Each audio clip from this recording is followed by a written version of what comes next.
Hello viewers and potential subscribers, you are watching Unknown Emerald and welcome to Pipeline. Pipeline is an infection map that I'm submitting to the 4-chap contagion contest, which has ended just today or yesterday depending on where I upload this video. I'm going to be doing a little bit of a walkthrough of this map just to show you guys what I have forged, as this is something that I'm very proud of. I spent about 3 months building this map, so I'm going to give you guys a little bit of a tour and I've got a Master Chief mural over here. I'll be showing you guys exactly what this map is about and a few secrets. 4chap has already posted a video about this map, so Duquesne has did a little bit of a walkthrough, and one of the things he said, it comes over here. Is there anything behind the waterfall? Oh my gosh, Unknown Emerald, you gotta put stuff behind the waterfall. Very disappointing. So I decided to go behind my waterfall and just do a little bit of a sneak thing over here. So as you guys know, Red vs Blue has shut down as a studio, and very sad news. So over here, a little bit of a Red vs Blue Easter egg that I added along with a center beam and a little arcade machine. I did want to put something a little bit more elaborate into there, however due to the budget restraints, this map has reached maximum budget long before I added those Easter eggs over here, so I had to be very restrictive as to what I can actually do. So a little bit of a plush toy here and there is all I could really afford.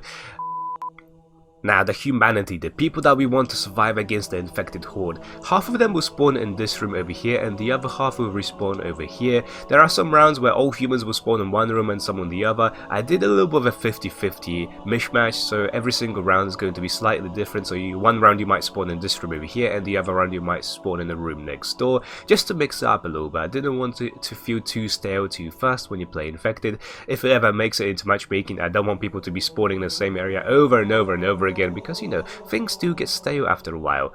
Over here you have a very beautiful kind of like a pipe room, and the reason why this map is called Pipeline is, as you may have noticed, there are a lot of pipes going through this map. And I actually have a pretty cool shot from my previous video of what this room has looked like when it was very basic and what it looks like now. Of course, it's like night and day. You can see all of the all the detail that you can add into a very basic area, and I do think it came out really well. Also, another thing that I've made sure that I did on this map is every single pipe is somehow connected. So for example, over here, these two pipes come out from the side into the wall, and they also come out over here. Then these two pipes, the slightly bigger pipes, you come back over here and they are connected into this big room and the smaller room over here. Then again, you've got a corridor right above you. You come out of this room and the corridor continues above you over there. So I made sure that every single kind of like pipe that you have is somewhat connected to something, so everything makes some form of sense. I want it to be immersive after all. This is an infection map and you want to try to immerse the players into the map as best as you can. And another good example of this, you've got this nice little corridor, little alleyway over here, and these pipes, there are 3 of them, and they're going into a wall. Why are they going into a wall? If I quickly move on to the other area of the map, there's a bigger round room over here, which is very cool. It's called Nest as my name location, and these 3 pipes actually go into this room. So probably some detail that people will not notice at first glance, but once they start getting bored out of the mind and start looking for imperfections, they'll see that actually there's a lot to this map, you know? There's a lot of things that actually make sense, even though there's probably a plumber out there and the plumber is looking at this map thinking, this plumbing system is completely wrong. If I were to if I was to plumb this whole sewer system, I'd do it completely different. But you know, you get the point. I'm not a plumber, I just make things look neat, and not many people who play this map will be plumbers, so who cares, right? Now moving back into the spawn point room, as you may have noticed, there is a big pipe connected to it, and this pipe actually goes all the way across the map. So it cuts at the middle point, so this over here is more or less the middle of the map, on the side of the map. If you were to walk up the stairs, there's another pipe over here and another pipe you could go inside of, but we're not going to go there just yet. This gives you a bit of an overview of the rest of the map, and this is the biggest open space of the map. So of course there's a little minigun turret, so if you have several people holding out, you might be able to survive up there, but we're not going to be there just yet. We're going to carry on moving through the pipe just to show you the rest of the pipeline. Alright, terrible jokes aside, I added a little bit of a nook over here, a bit of a broken area of the pipe, just to break it down a little bit. And there is a shotgun that usually spawn over here, but I already picked it up because I'm a Dumbo.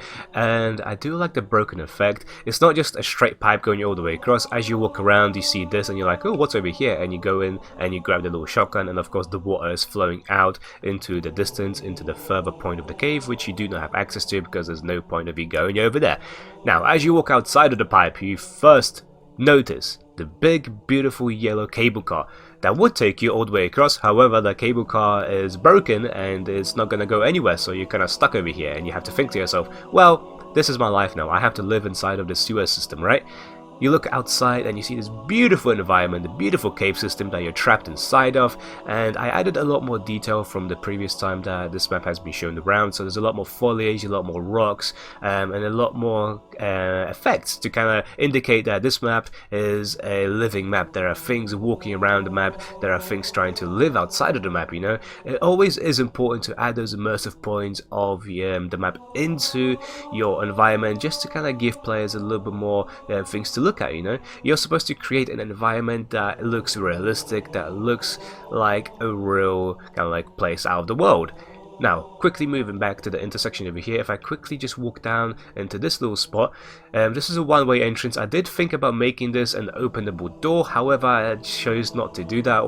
Reason one is because I don't like scripting at all, and reason two, I do like this as a holdout. If I have a few people holding out over here, until of course there's an infected shooter shroud screen over here, you're pretty secure if you have a few people holding out. A bit of a longer hallway, until you kind of like put your back against the wall and there's a zombie on the other side and just slices you across. It kind of reminds me of the one room from Halo 5 on the map Riptide. I thought that was a pretty nice little touch, and I do like those one-way entrance areas on various maps, and I have another one of those in just a little bit.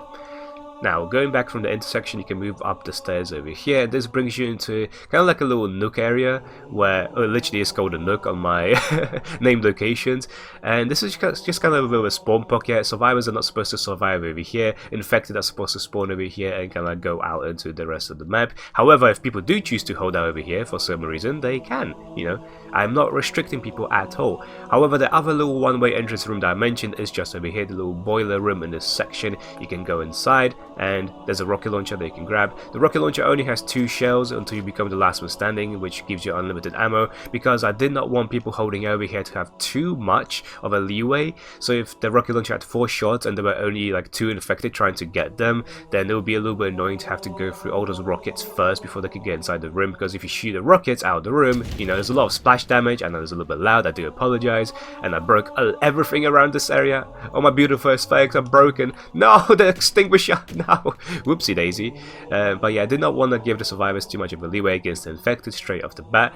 But if you are the last one standing over here, then you can have a little bit of fun in this room, I can tell you that much. Now, moving down further, down over here, and I've added green crystals. So of course this channel is called the Unknown Emerald, so green crystals are a given, and a few more aspects here and there, and then of course going back to the cable car. So you're back in this room, the big room in this section. Now, just briefly moving back to the spawn point room, we're now going to have a look at the left hand side where the big circular area is.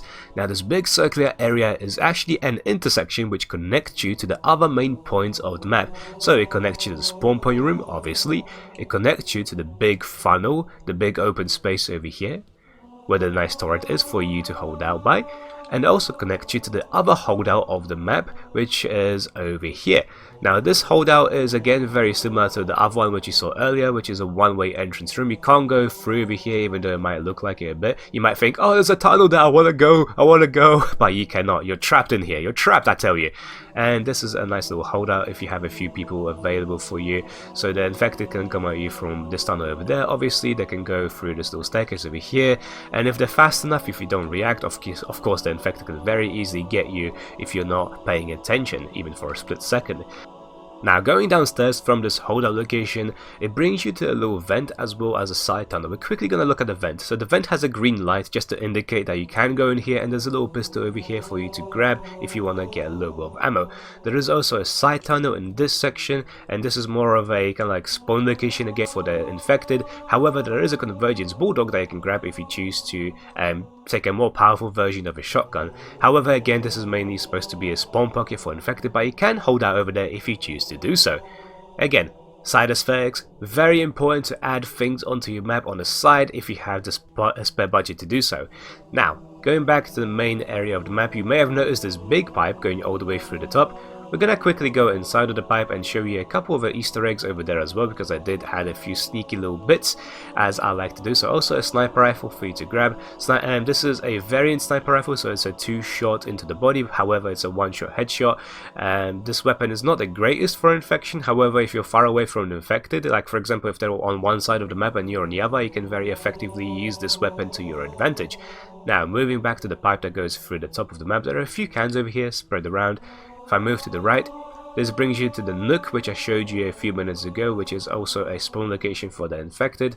However, if you choose to go to the other side, this is the end of the tunnel. There's a little DMR over here, a little bandit. I keep calling it a DMR, to me it is a DMR, I think it will always be in my heart. And if you look to the right over there, you can see my little channel logo.